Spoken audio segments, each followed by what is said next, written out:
At pasensya na nga po pala kayo mga guys, mga farmers, kung mapapansin po ninyo na madilim dito po sa ating pinagagawaan. Ito nga po ay yung kusina na hindi pa nga po natin natatapos. Kung natatandaan po ninyo na tayo po ay nagpapagawa rin ng kusina, pero hindi po naipagpatuloy ng paggagawa dahil sa ang budget nga po ay hinihintay pa nga po natin sapagkat ginagamit pa po sa ibang pinagkakabalahan po natin ay yan po.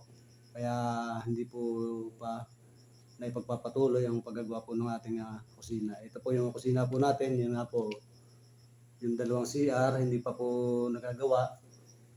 Pero meron na po yung mga inidoro at mga pintuan na hindi pa po nakakabit. Yan po. Pero ito po ay may flooring na, yan po. Yan po yung kusina natin na napatigil po ng paggagawa.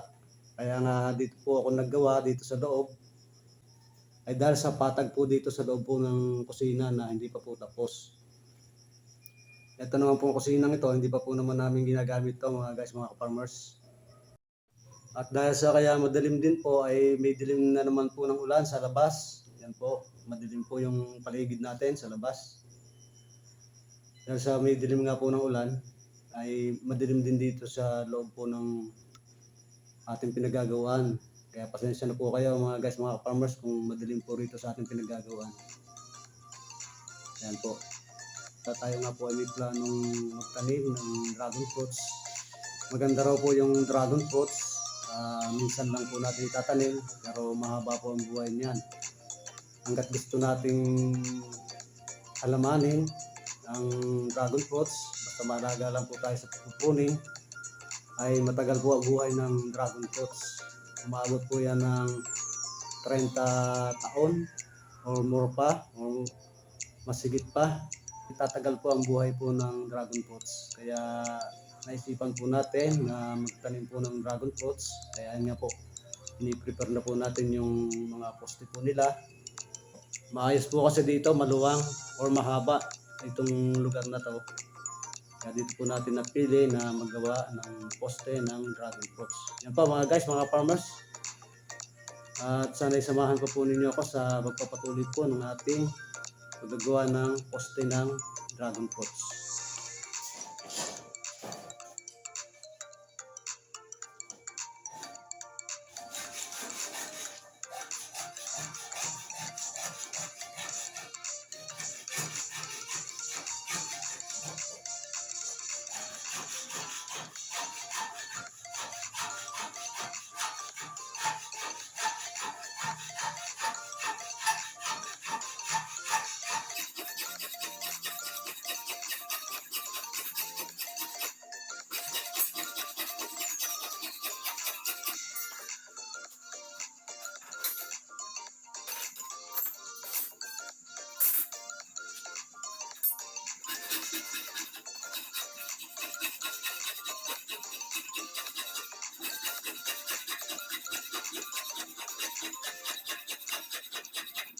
Mga guys, mga farmers, gagawa po tayo ng letter C na anilyo po.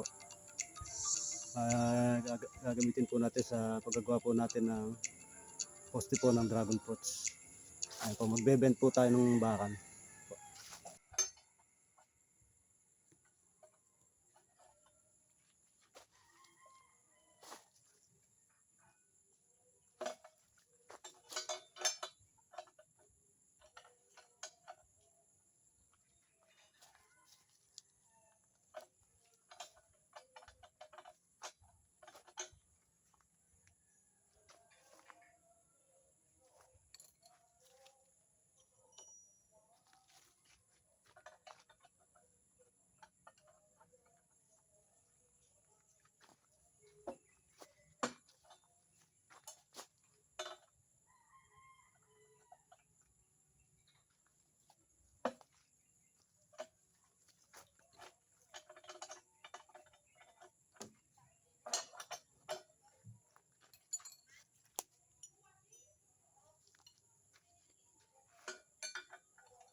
Ngayon po naman ay nag-assemble po tayo ng poste na bakal or yung dalawang bakal na nilalagyan po natin ng letter C na anilyo.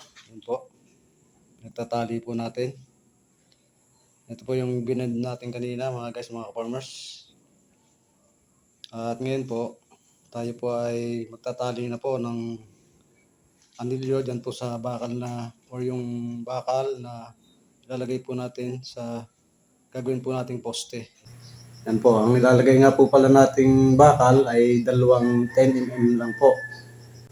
Or dalawang 10mm na bakal lang po ang ating ilalagay sa bawat isang poste. Kaya dalawa lang po ay dahil sa 10mm naman po yung ating ilalagay na size po ng bakal. At maaari pong matibay na rin po yon para sa isang poste po ng dragon fruits. At ang gagawin po natin ay tatapangan na lang po natin ang halo ng semento para lalo po siyang maging matibay.